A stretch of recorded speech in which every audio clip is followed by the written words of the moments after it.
All right, welcome everyone to this CSSR webinar in March, titled Sacred as Secular, Secularization under Theocracy in Iran.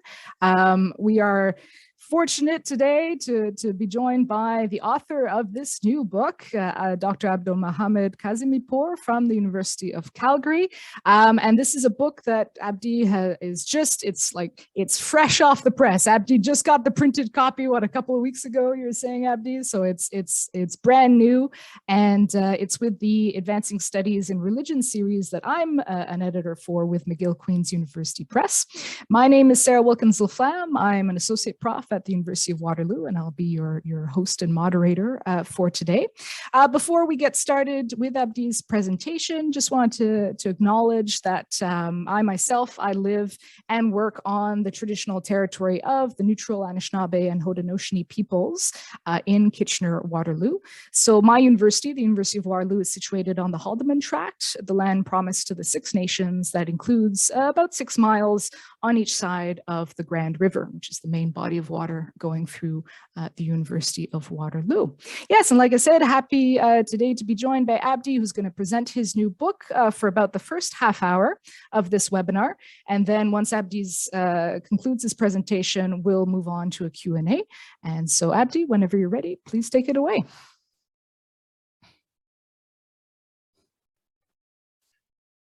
Hello, everyone, and thank you so much, Sarah, for organizing this meeting and giving me this opportunity to talk about the book. This is the first time that I'm talking about the book, and as Sarah mentioned, the meeting, Sarah was so effective and so fast that she organized this meeting before I received my print copies of the book. So I was worried that I might have to go and find my PDF versions of the book somewhere. So thank you so much again for taking time to attend to this session.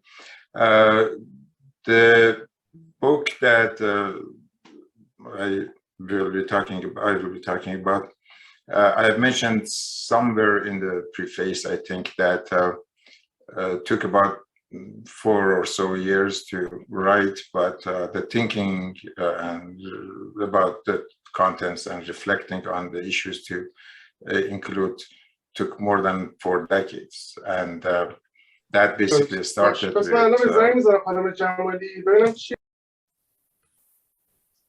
and that basically takes me back to the 1979 revolution in Iran as the sort of starting point for thinking about this issue of religion in Iran. And as was also labeled later on as the Islamic Revolution, and it was really the starting point for a lot of things that happened after. And so it was unlike a lot of other political revolutions that were happening at the time that remained limited to their sort of political impact and their localized impact.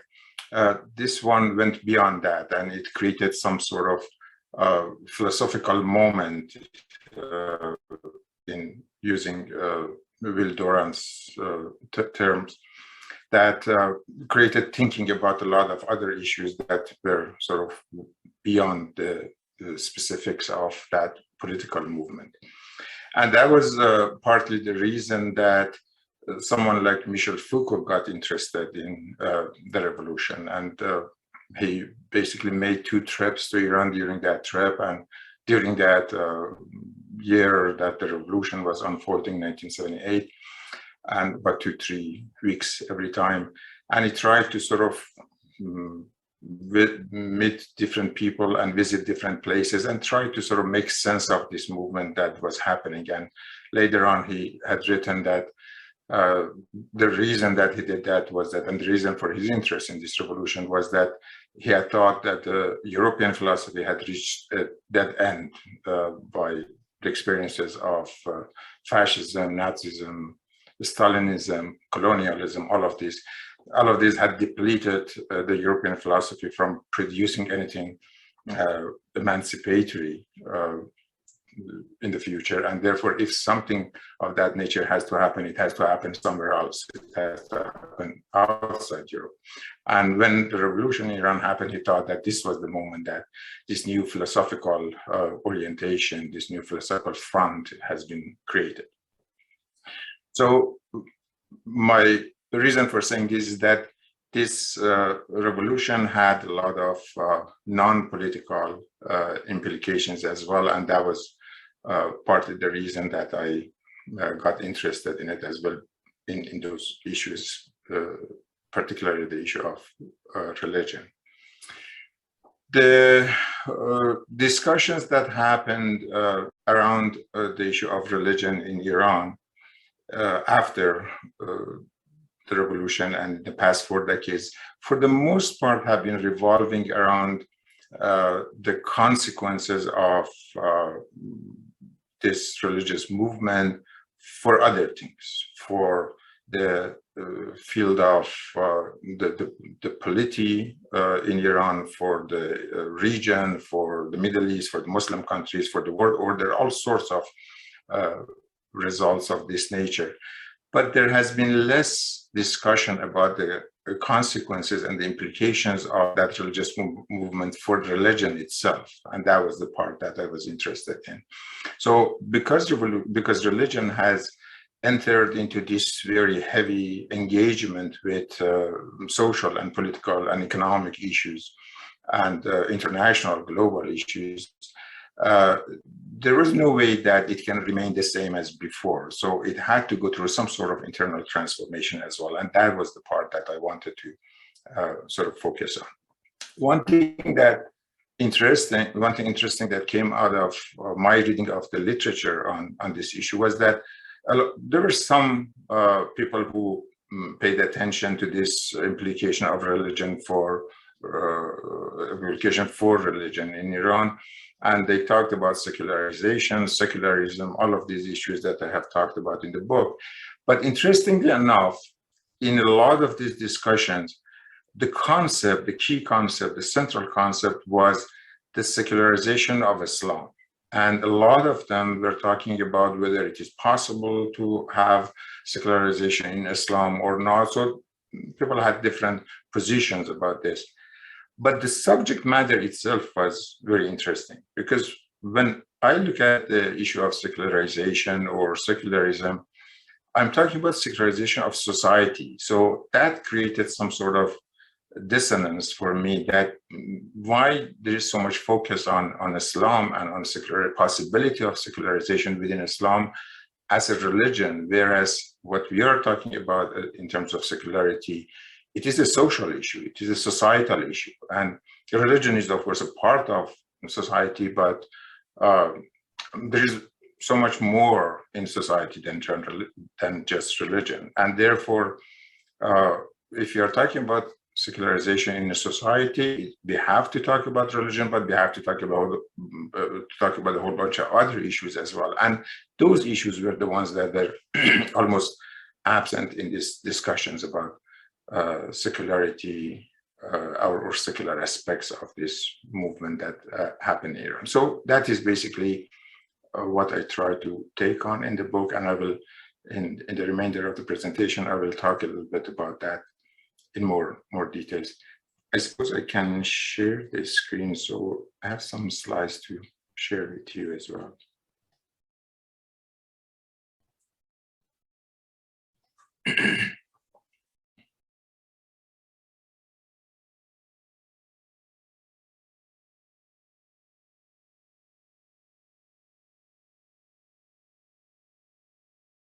It takes more than one pandemic to get used to this whole Zoom thing. Is it showing up okay? Yeah, we can see it good. And can you see the writing? I was worried that might be too little. No, oh, the writing, yes, we can see it. Yeah, not too bad. And okay. Just what's on the slide there, yeah. Okay, so basically, if I wanted to give you an overview of the book for just 5 minutes, it has three main components that I have labeled them as. Sorry, I have. I can see my PowerPoint slides, but nothing else.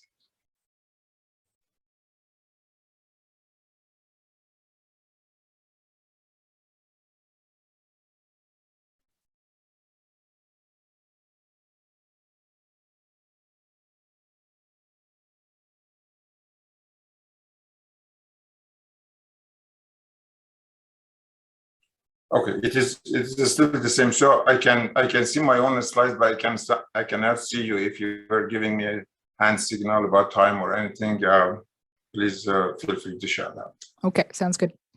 All right. So basically, there are these three components in the book, three parts. One is more on the historical aspect of the relationship between Islam and Iran, or Islam in Iran. And in that part, I have talked about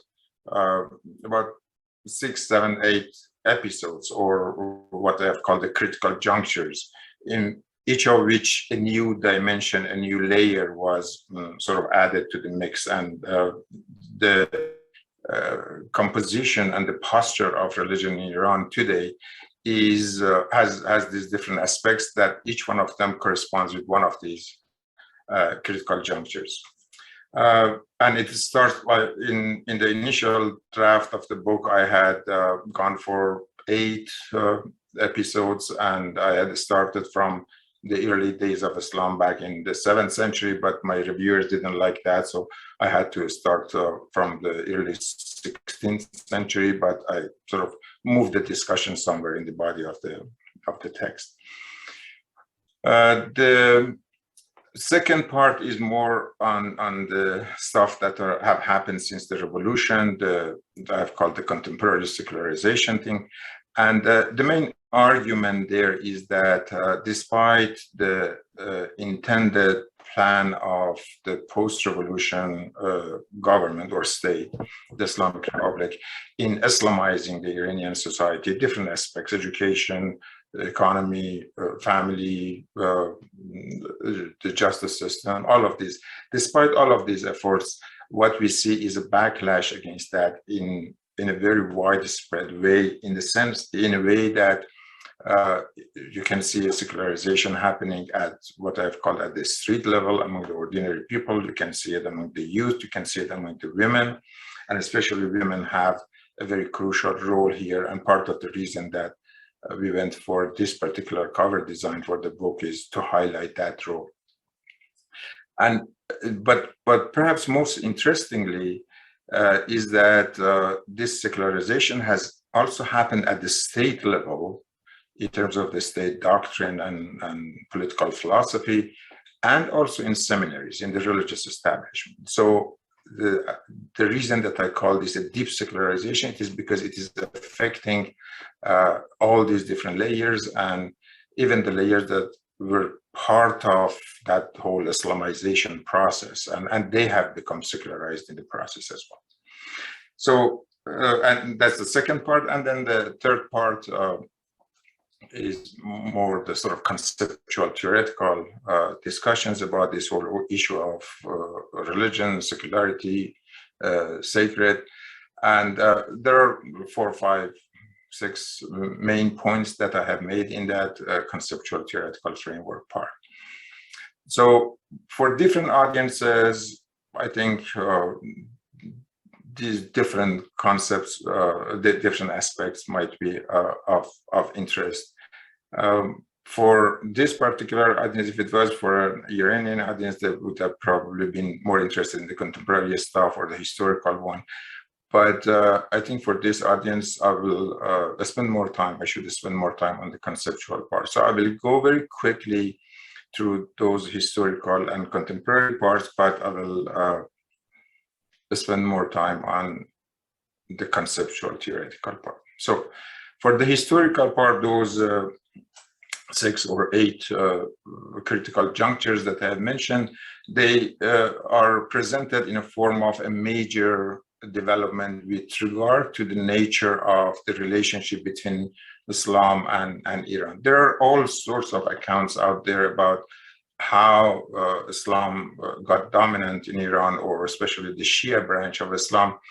And a lot of these have come from, of course, the works that the Orientalist scholars, the European, Western European Orientalist scholars, as well as the Russian scholars have come up with and have suggested. And I think there is a degree of simplification that has happened in all of those, most of those accounts. And part of the reason is that because they were so preoccupied with the written documents, with the text, with the script, with religion itself, in the same way that I mentioned at the beginning, that they were those who were interested in the issue of secularization, they were interested in secularization of Islam rather than Muslim societies.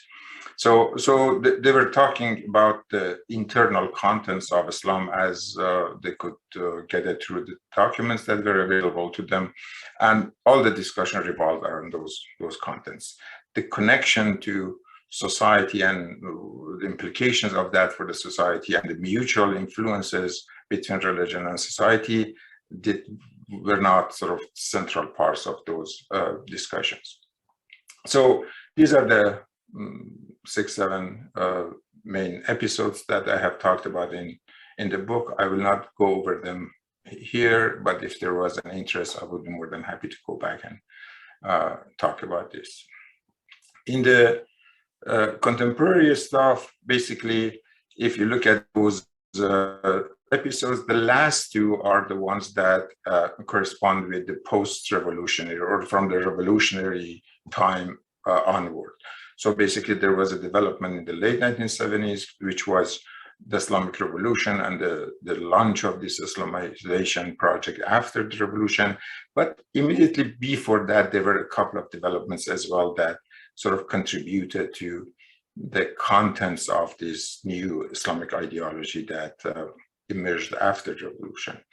And then when the Islamic State or Islamic Republic was established, they of course had to run the country and engage with all sorts of complex administrative and political and economic issues. And as a result of this engagement, the state itself went through some sort of transformation that I have called it a secularization of the state and a secularization of a state philosophy. So that is all I wanted to say initially about those two parts, but let me get to the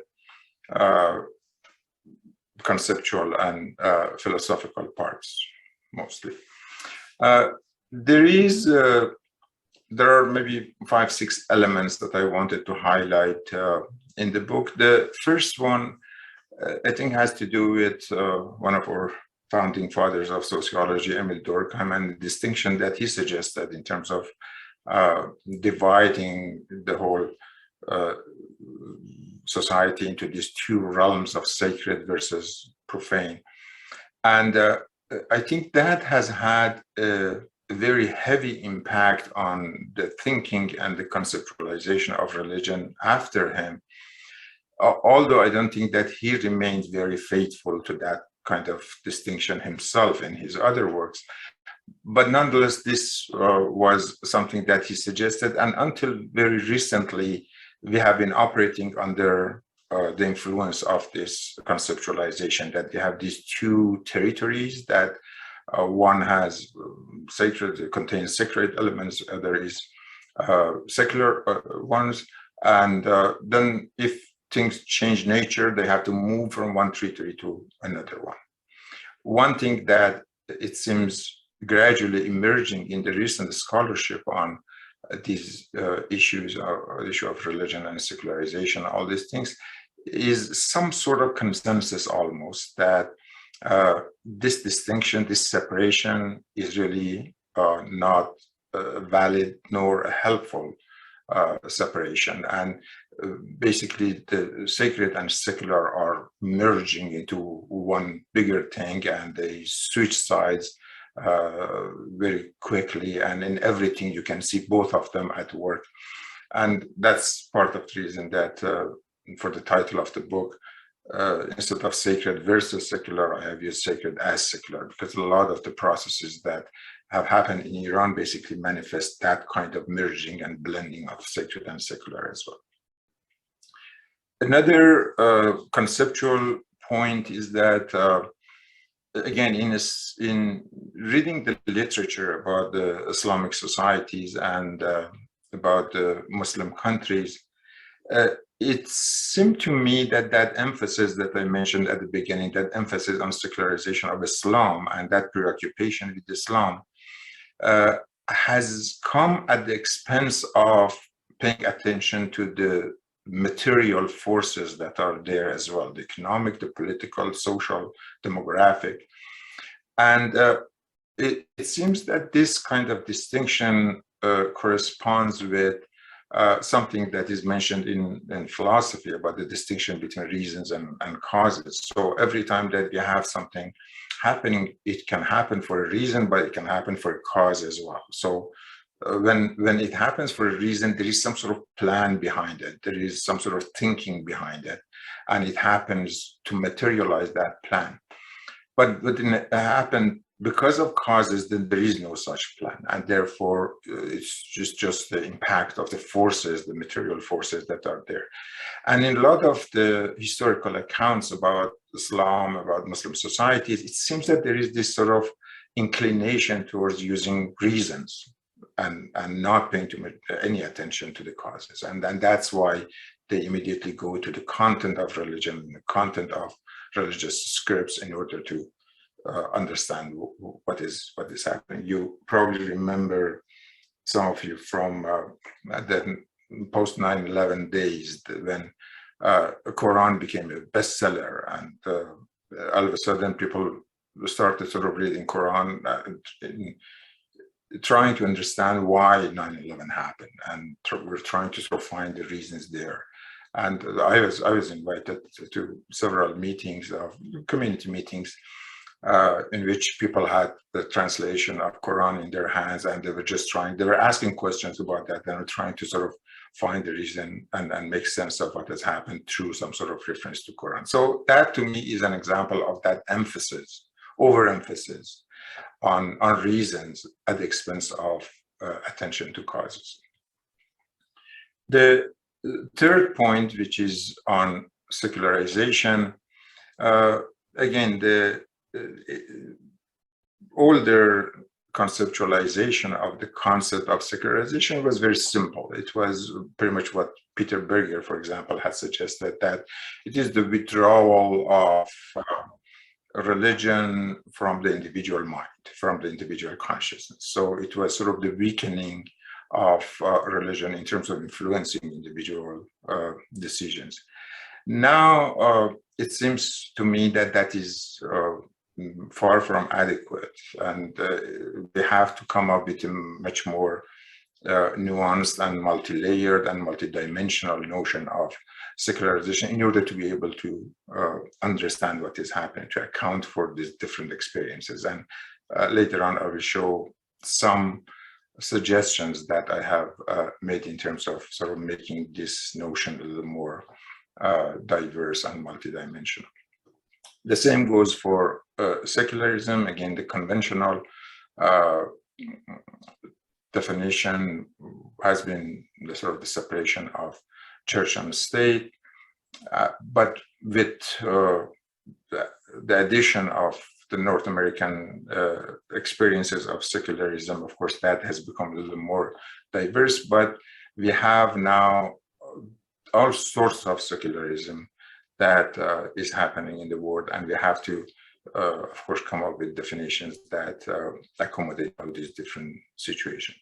And the last point here is in terms of the linkage between secularization and secularism.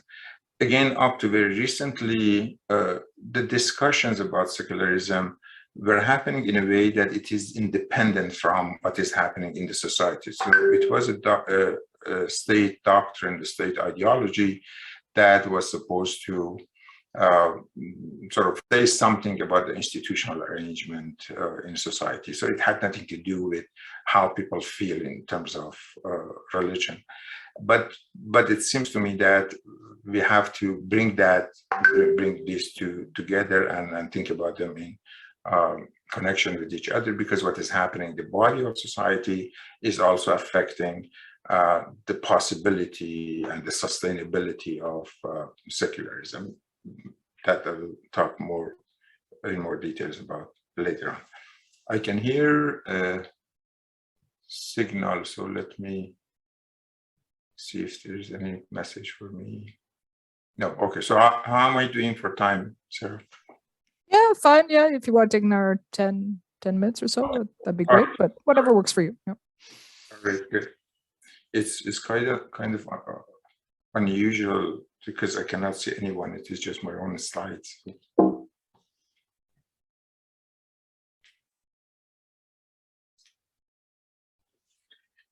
All right, so this new discussion that is happening about secularism,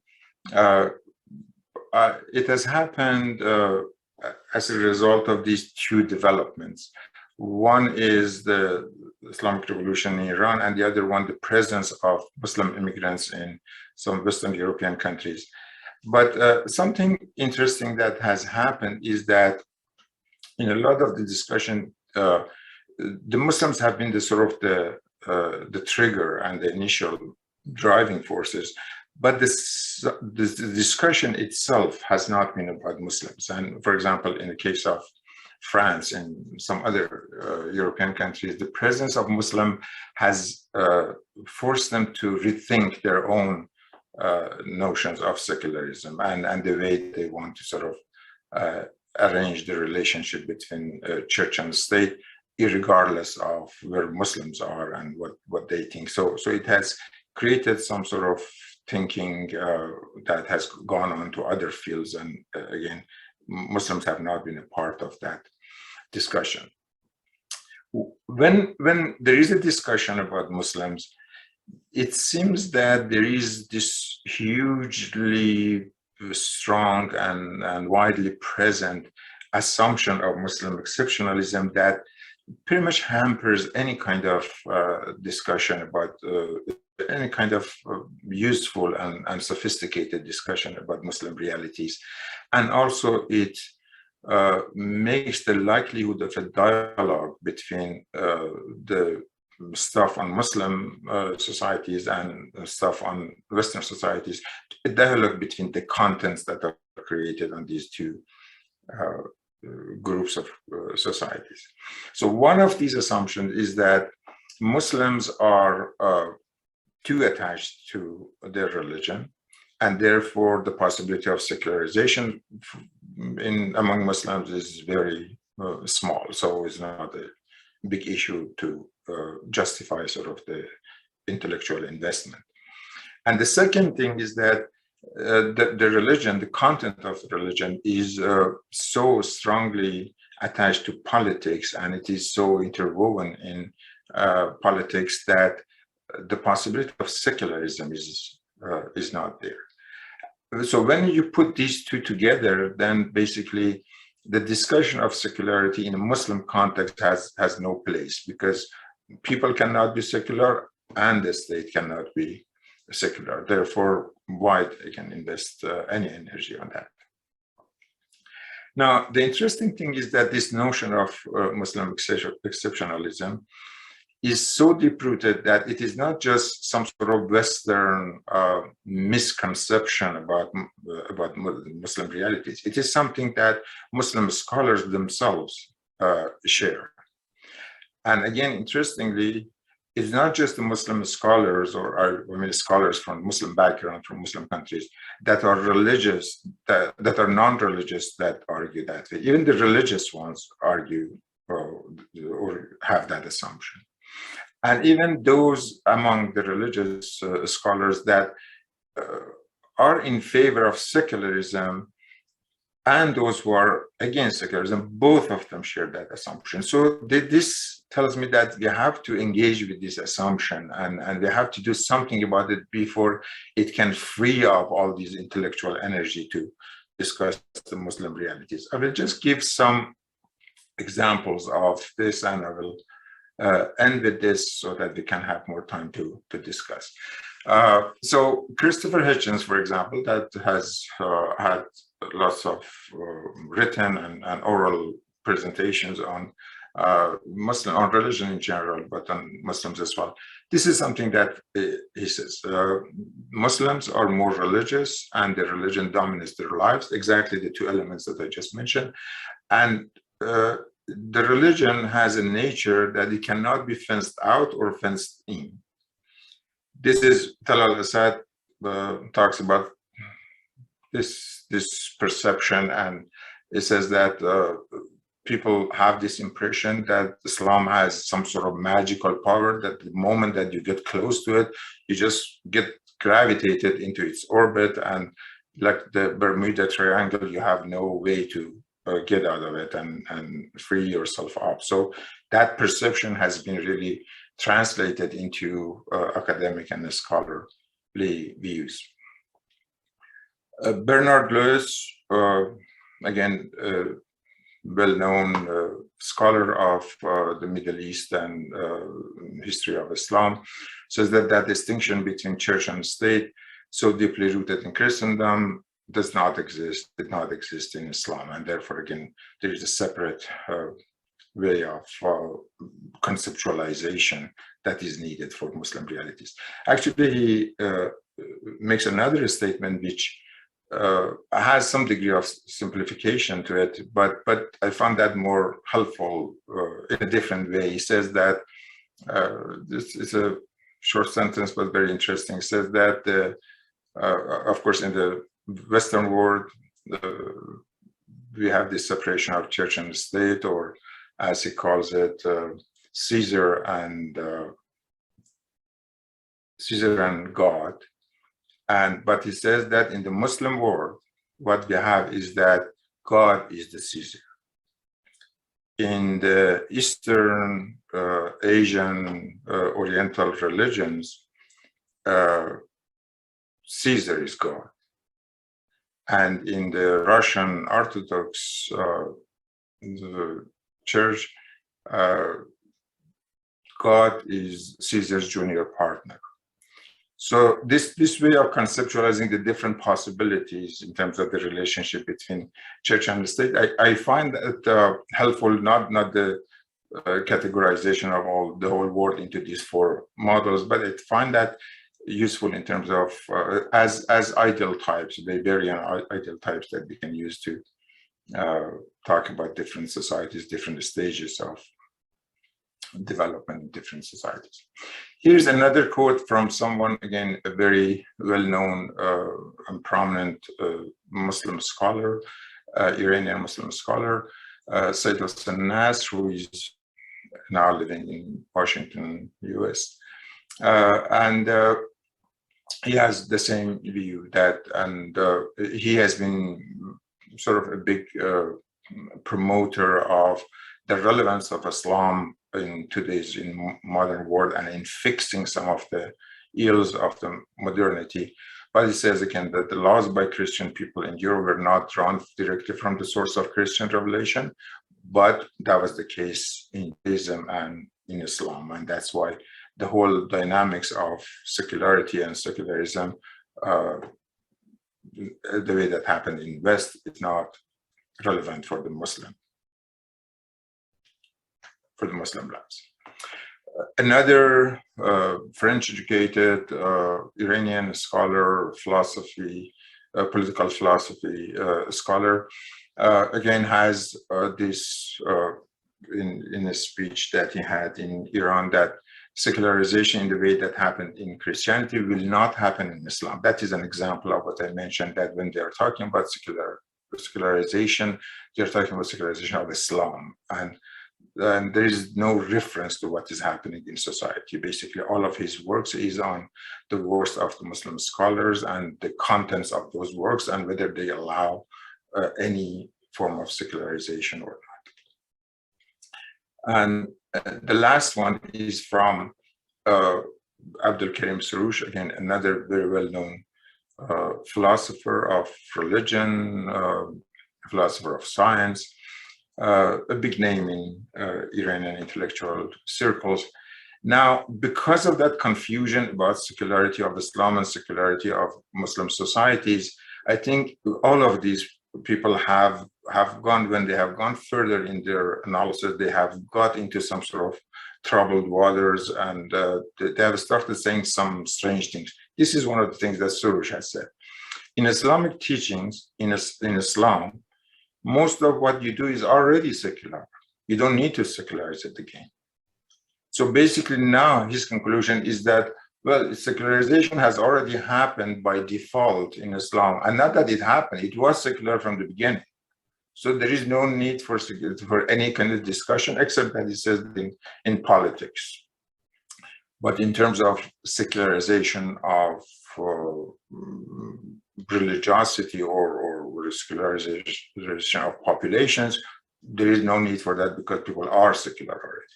So these are the kind of some of the strange conclusions that these have arrived at. I'm looking at my slides and my time. There is let me just skip over this. This is, if there was time, we can come back to this. This is a conceptual framework kind of thing that I have used to describe the way that these concepts of secularization and secularism are defined currently in the literature for the most part.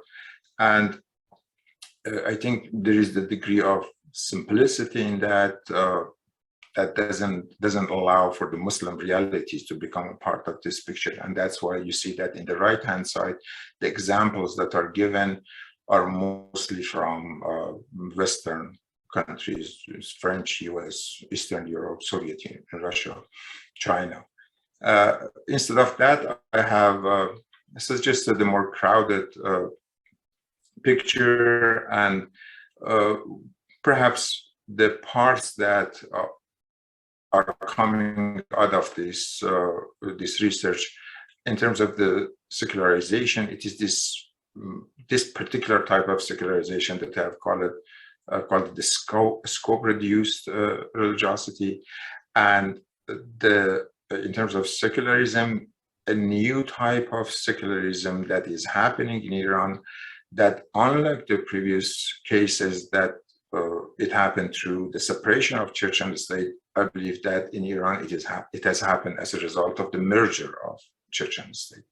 So a new type of secularism that is very similar to perhaps and this is a very perhaps paradoxical statement to make, is very similar to the French laïcité in many respects. Despite this hugely religious appearance that it has, deep down it is a very secular process. So I will stop here so that we can have more time to discuss. Thank you so much again. Okay, thank you, Abdi. It was great. Thanks so much. Okay, so we've got time to clap. We've got time for questions. So if you have a question for Abdi, please just raise your virtual hand or just pop a word in the chat, and then I'll call you out and you can ask your question over voice.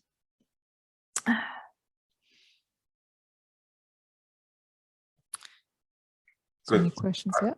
I've got you back now. Okay, we got Saeed. Would you like to go ahead? Don't forget you're still muted, Saeed, so just go ahead and mute.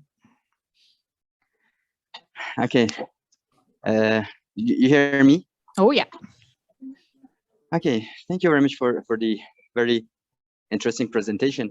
My question is kind of a comparison between the context of Iran and other just the context where Islam is the dominant religion. To what extent do you think that it comes to the kind of complex culture of Iran comparing to other, just you can give examples of other contexts. I don't mean one certain example, just I mean generally, because when we think about the arrival of Islam in Iran, after that, before that we had kind of Zoroastrian culture, kind of religious culture in Iran, and for different reasons, I think that the just the context of Iran is specific among other contexts. So just I'm eager to just hear about this. Thank you. Yeah, thank you, Said. Yes, you're absolutely right. This is a very specific and particular context, and perhaps the closest scenario that a lot of people have used or have suggested in trying to sort of understand the situation in Iran is that religion in Iran is becoming more like a civic religion, that each state has to, or doesn't have to, but a lot of countries state one religion as the official religion of the country, without letting that have much influence on what is happening in reality and on the ground. So it is just a symbolic facade of that society.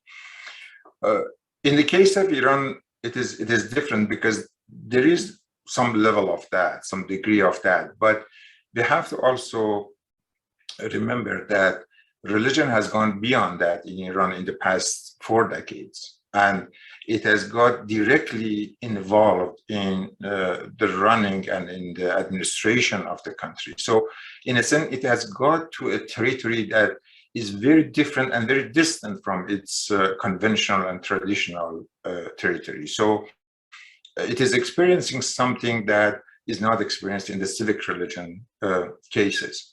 So a lot of the Muslim societies that we are talking about are like that. So they are mostly secular states that are driven by secular concerns and sensibilities, and have Islam as sort of the civic religion of the country. But in the case of Iran, Iran is different from them because of this sort of entanglement that has happened between institutional entanglement that has happened between religion and state. So I think I will use your comment to draw another conclusion that we have to really go empirical in making any judgments about the different societies and deal with them on a case-by-case basis. And I think we have to distance ourselves from the kind of grand generalizations that were the case before.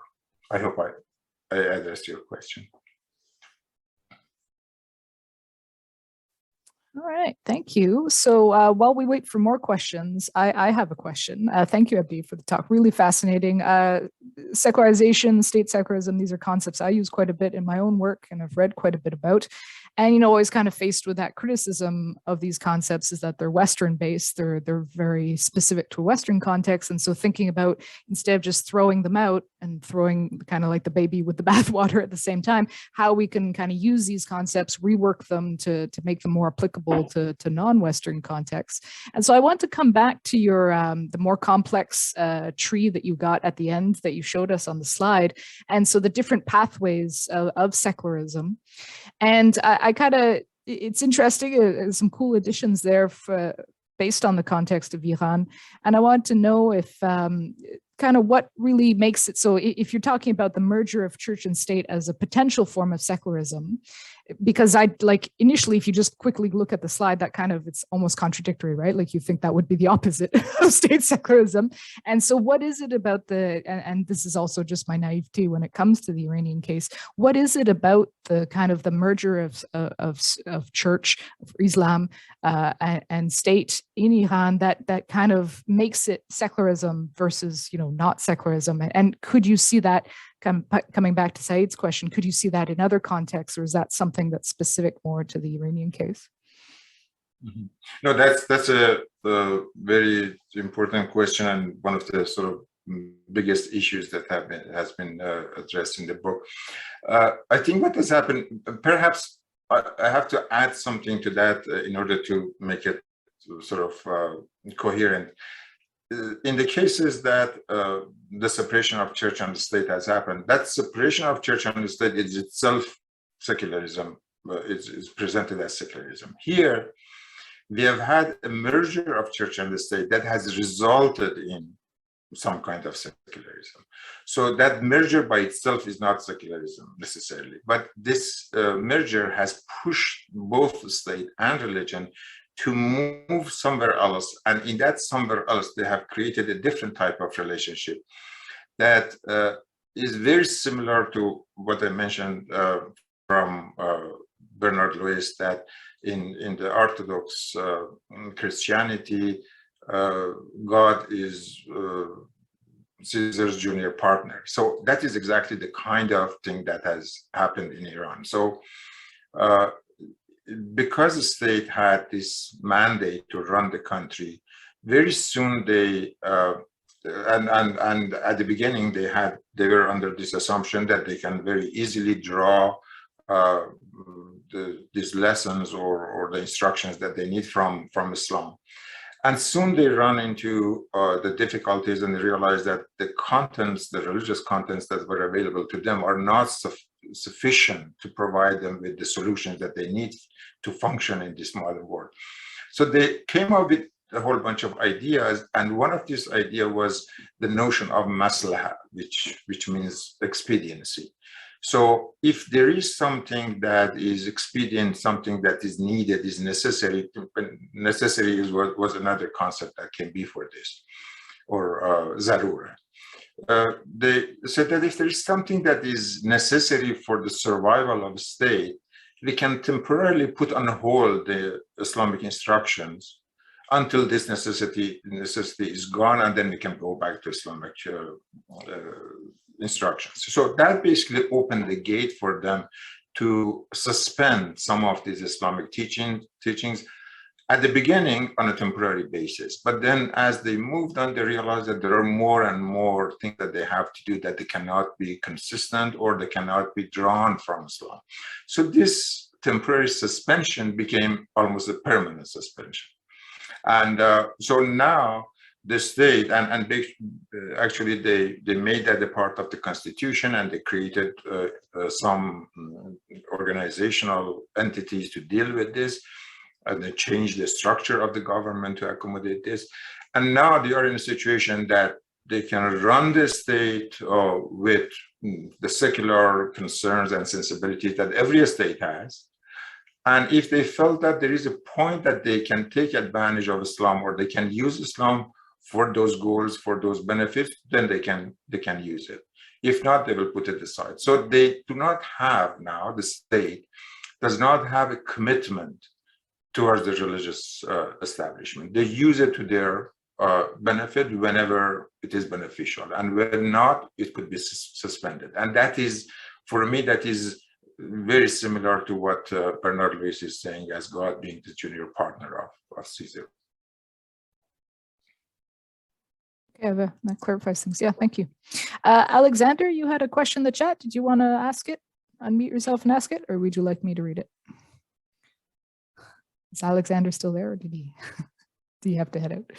Okay, I'll read it. It's a good question. It's worth asking. So Alexander, thanks for your presentation, Abdi. And he asks, based on your estimate, what is the percentage of non-practicing or cultural Muslims in Iran? For example, in Denmark, over 70% are still church members, but those who really believe and practice their faith is a very small proportion. Mm-hmm. Yes, actually, in the chapter that I have talked about secularization at the street level, I have some statistics that look at the different aspects of religiosity. And again, that is another part of the argument of the book, that religiosity cannot be measured and can be understood by only one indicator. We have to sort of look at different dimensions. And the reason is that these different dimensions do not necessarily go along with each other all the time. So sometimes one of them is going up, the other is going down. So what seems to be happening in Iran is that I ran something that is called the Euclidean distance model. So it is a statistical procedure that puts together a whole bunch of related statements and then tries to find some sort of structure and clustering among those concepts. So when we did that for Iran, we found four clusters of that were related to religiosity one way or another. One, I call it the sort of individual beliefs.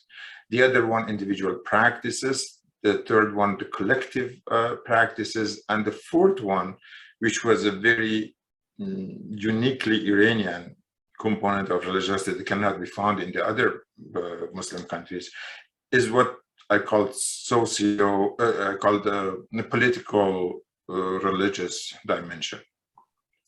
So it seems that in terms of the religious beliefs, those have remained relatively strong in Iran. So in terms of belief in God, belief in heaven and hell and all those things. In terms of the individual practices, like the prayers, the fasting, there has been a significant drop, but it's still quite a quite noticeable segment of population practice those. In terms of the collective practices, there has been a very, very significant drop, because in many of these collective activities, the state has been present. So when there is a collective prayer happening in a mosque, because the mosques and the prayer leaders are appointed and are controlled and regulated by the state, then it is pretty much a state function. And that has been a reason that people have sort of withdrawn their support or their engagement in this kind of activities. There is this Friday congregation prayers that happens every week. A significant drop has happened compared to what was happening 40 years ago. So there is this sort of different levels of religiosity, if you will, when it comes to these different dimensions. But in terms of this political religious dimension, that is the most interesting one for me, because first of all, this is something that is unique to Iran because of that connection between religion and state. And secondly, when you look at the statements or the survey questions that come under that cluster, they're mostly about the distribution of resources, distribution of opportunity. So a lot of people say that the non-religious people should not be allowed to have government positions, should not be allowed to be hired by government, should not be able to speak publicly or publish their works, or all of these things. Then when you look at those, it seems that there's some interest at work. And people are using these mechanisms or these statements in order to limit the competition that they are facing for jobs, for example, and they want to remove the non-religious people from the competition so that they can be better off themselves. And as a result, now this is the interesting part, then I ran a correlation between these four dimensions. This particular dimension of religion has a negative correlation with all the other traditional dimensions of religiosity. So that means the people that are strong believers in this kind of political element or political religious connection are less practicing in terms of prayers, in terms of fasting, in terms of beliefs, religious beliefs. So they have a very different species in terms of their the profile of their religiosity. Okay, very interesting. Suzanne, you had a question in the chat. Did you want to ask it, or would you like me to read it?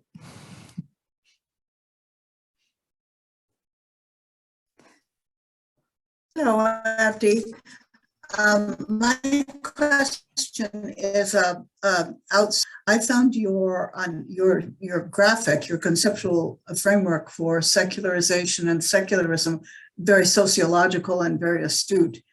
So I'm just wondering if if this analysis would offer any insights for what some seem today are arguing a change in the world order. I'm wondering if the position of Islam and the position of Iran either would shift in any way based on what you're saying today, given what's going on in the world.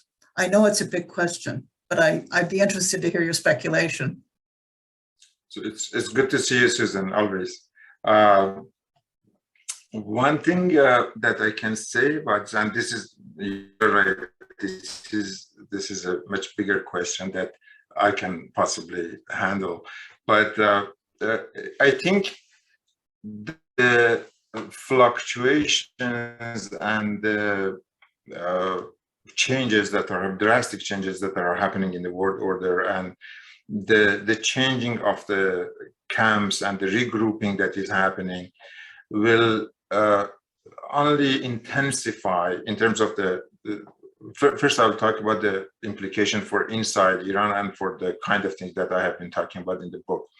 So it will intensify that secularization that is happening in Iran, because the government now, or the state, has to switch sides rapidly based on what is happening, based on the changes that are happening in the field. And they cannot wait for religious justifications to appear and to back up their actions. And therefore, they have to distance themselves from religious justifications and rationalize their decision on the basis of political necessities and political imperatives. And therefore, they become more and more in their decisions driven by secular concerns related to the world order rather than religious stuff. So in terms of the impact of those changes, I think it will intensify all these secular trends that I have mentioned in Iran. Now, the reverse of this, what is happening in Iran and the implication in terms of religion and secular aspects and implications for the world order, I think you're right that Islam, by call Islam or politicized Islam, is appearing as another resistance movement in way of these global changes. But I don't think that Iran is going to be a leader in that movement. So Iran has gone too far in secularizing these trends in a way that they cannot effectively use the religious justifications for even their own population, let alone for others in the Muslim world. So I think that impact or the look at Islam as some sort of ideological camp that people can use against all these changes that are happening in the world, that will intensify. But I don't think that Iran is going to be a big part of that. Iran, it seems, especially in the recent positions that the government has taken, it seems that it is going to be more and more incorporated into one of the existing camps. And unfortunately, that camp is going to be a Russia-China axis kind of camp. Okay, Lorraine, you had a question in the chat. Would you like to ask it? Sure. Just really quickly, I was just wondering about the role of women. You were mentioning women in the having a place in this contemporary landscape, I guess. And I just, a lot of what you're saying resonated with me, and just what I heard as a woman saying, for instance, in the sort of post-revolutionary world of the use of religion, for instance, and to talk about their role in sport, for instance, or things that people take as, secular sort of practices. And so it just made a lot of sense that there's a lot more of a fluid relationship there. And I just wondered if you could say a couple of things about women's place. And then I wondered how much the youth and that generation had shaped this kind of contemporary landscape as well. Yes, yeah.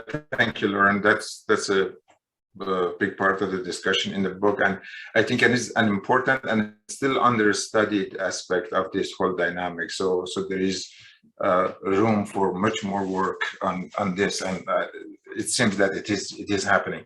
So in terms of what has happened with religion and secularity in Iran, the role of women has been very, very crucial in secularizing the whole landscape, and this in a way that I will describe in a second. So when revolution happened, of course, it was characterized as the largest revolution of the 20th century in terms of the massive participation of people.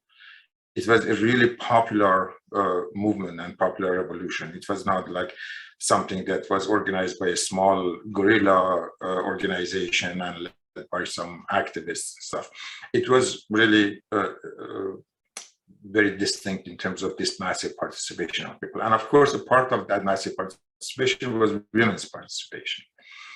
So the government, after the revolution, in facing the opposition from the political parties and the opposition political parties, of course, they lost very quickly. They lost some of the support that they had from those organizations because of the autocratic tendencies that they immediately showed after the revolution. But then they realized that they have to be very careful in keeping women as a part of their support basis. And in order for that to happen, they have to make some accommodation. They have to change some of the traditional views that they had. I will can find just the opening chapter on women that I have included just a couple of quotes from Ayatollah Khomeini, and that is that shows that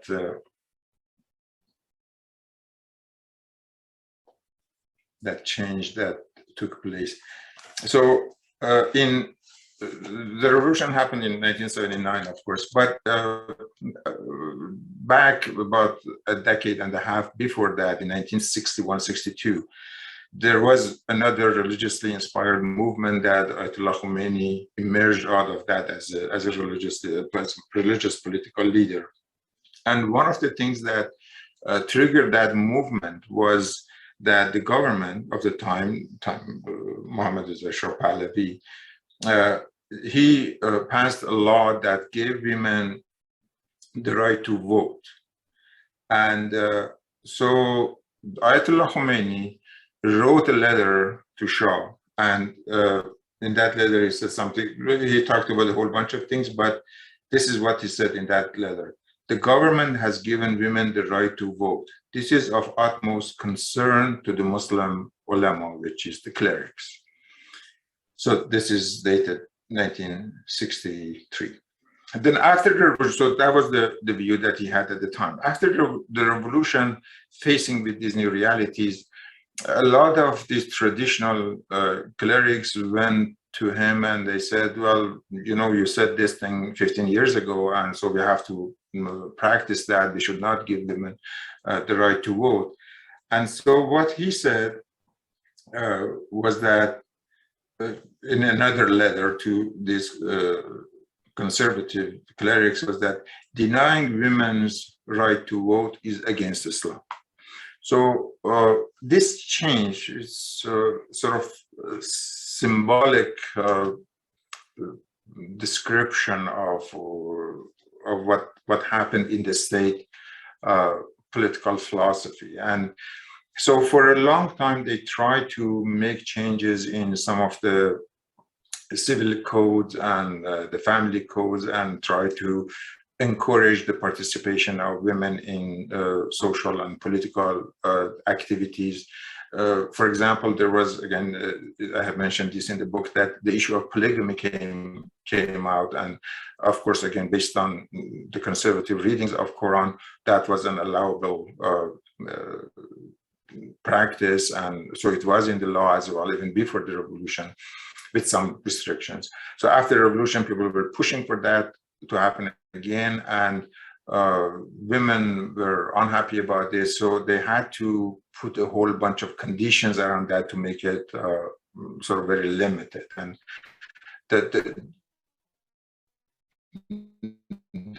the book reports some of a lot of these things that happened that pushed the government to and the state to move away from the traditional Islamic teachings that were practiced for centuries, and to come up with sort of more innovative ideas that were more women friendly in a sense. Now that was going on until about 1988. And at that time, things changed. And I think that was a result of the participation of women, massive participation of women in the so-called Green Movement in 1988, 89. So at that point, I think government gave up on keeping women as a part of their support basis. And they started sort of moving back to those traditional views again. So the post-revolution period can be separated into these two periods. One in which there was distancing from the Islamic teachings in favor of women, and the other one the opposite. That's great. Thanks so much. Okay, so we have 2 remaining questions in the chat. They're good ones. So Abdi, I don't know how pressed for time you are, but if you're available for a few more minutes, Sina would have a question for you. Yeah. Yes, thank you for the presentation. I was, if I understand correctly, the concept of maslaha is that's a concept that's coming from within Islam. And if I understood correctly, you're using that to say that the government kind of like uses that to say, okay, we're kind of going away from their religious teachings and we're going to do something else. But if maslaha is something that's coming from within the religion, then it's like a mechanism that religion is providing to the religious establishment for ruling. So then how can we use that to kind of say that this is something that's secular? That's a wonderful question. Thank you, Sina. And actually, this is a government, this is an argument that sometimes is made by government as well, that, or at least when there were objections by the traditional clerics about this movement and this concept, they were basically saying the same thing, that, well, what we are doing is not a non-Islamic thing, it is an Islamic principle, and we're just using another Islamic principle. But the reason for my argument is the content of what happens as a result of the incorporation and the use of that concept. So maslaha basically, and it was initially the concept in the Sunni world, then was incorporated or used by Ayatollah Khomeini, and that's why some at the time called the Sunnization of the Shia jurisprudence. So what that says is that we have a state, and the benefits and the interests of that state dictates everything. It is the ultimate factor. And if something comes into conflict with this, that benefit of the state can override everything else. So yes, that is Ayatollah Khomeini presented that as Islamic the principle. But what that does is that it basically uses a mechanism that has been used by all governments that were at some point informed by an ideology. And they were using this kind of argument in order to remove the influence of that ideology. The exact same thing, that is an interesting perhaps comparison, the exact same argument was used by Joseph Stalin in the 1930s, when he was faced with the criticism that they said that, well, these things that you are doing is not consistent with Marxism. He said, now we are in a situation, the Soviet Union is not just another country like every other country. This is the heart of the communist world, and the safety and the security of this rules over everything else. And that's why all those other ideological considerations that you have in the interest of maintaining this communist heartland, then all of those become secondary. So they're not relevant and important anymore. So yes, the argument can be made that this is an Islamic principle, but it is an Islamic principle that nullifies all the rest of the Islamic contents. And it allows the government to rule with only one principle out of all the principles that are available in Islam. And that is a principle that basically says that you can give up all of those in favor of what you see as the state benefit. And that is the logic that all the secular states basically have used. So it is, in a way, from a certain perspective, it is a very clever idea that was suggested by Ayatollah Khomeini to create something that is secularizing the state, but through a religious principle. And that is part of the reason that I said that this separation of secular and and secular is not really applicable. In this case, both of them have been merged and have been used in a very clever way in the purpose of the goals they have. Thank you. Thank you. And Peter, you have the last question of the day. Thank you, Doctor, for the book and for the talk.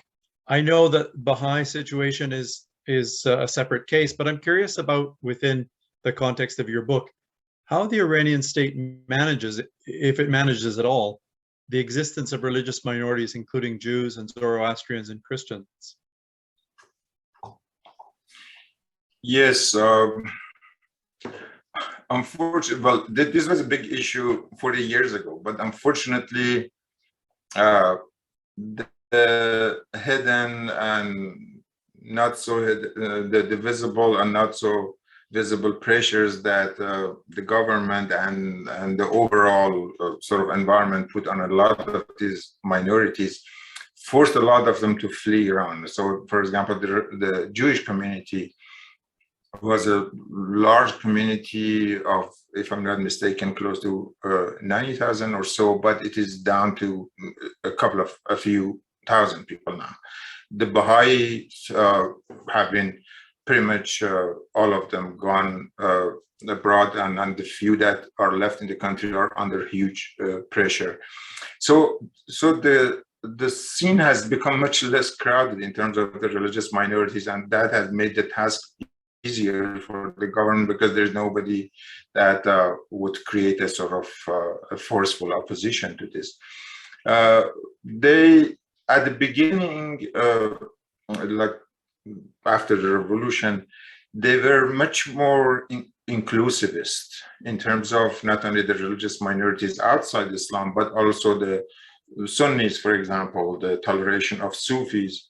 But it seems that the more that they have moved towards using this state interest as the overriding principle, the less tolerant they have become, and therefore there are forget about the non-Muslim minorities. Even the Muslim minorities, the Sunni minorities in Iran, are under a lot of pressure, and the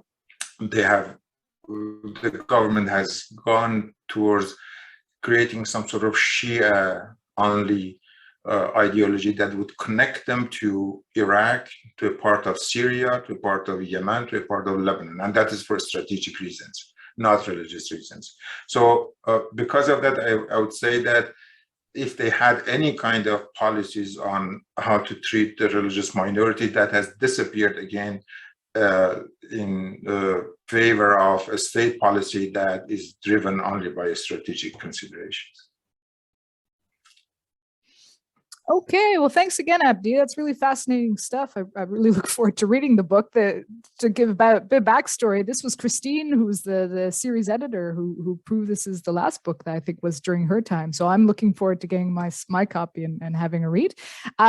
Just a few announcements before we head out, just to kind of let you know what's coming up in terms of activities with the book series as well as with the CSSR.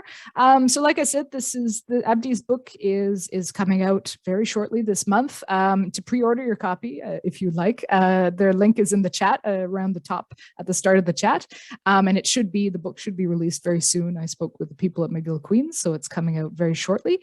And yeah, if you're interested, we've also got lots of other great books in this series, some of which you may be familiar with. So I put the link to the series here in the slides. You can go and have a look. It's also in the chat as well, closer to the bottom or the more recent chat posts. And so yeah, check out our other titles. And also, if you have a manuscript percolating in your brain or on your computer that you're looking for a home for, please shoot me an email, and we'll see if this book series is a good fit for it. So yeah, please get a hold of me. We're always looking for new books, for new manuscripts. So please do get in touch.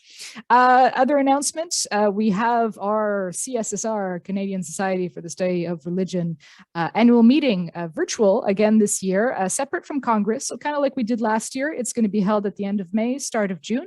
And we're accepting proposals now for papers and sessions. So if you'd like to join us and present at the meeting, if you're a member, it's free. There's no other charge, and it's not a large fee to become a member if you'd like. And we had a great virtual meeting last year. We're hoping for another great one on Zoom this year. And so we're accepting submissions until the 18th of March. So again, the link is in the chat. Again, in the more recent chat posts, if you'd like to go and get more details about the meeting, and I'll stay on for a few minutes after this. If you have any questions, you can ask me about it. And then finally, we have our next webinar, the last one of this winter, titled Rethinking the Body in South Asian Traditions. So Diane is going to be moderating and hosting that webinar on the new edited volume. And so if you'd like to register to attend, again, it's free to attend, kind of like this one. The link is also in the chat. You can scroll through the chat and find the link there. And that will take place on April 1st, so in a few weeks. Okay, so that's it for me. Thanks again, Abdi. Good seeing you all. Thank you so much, Sarah, for organizing this, and thank you everyone for coming to this meeting, and thank you for wonderful questions. They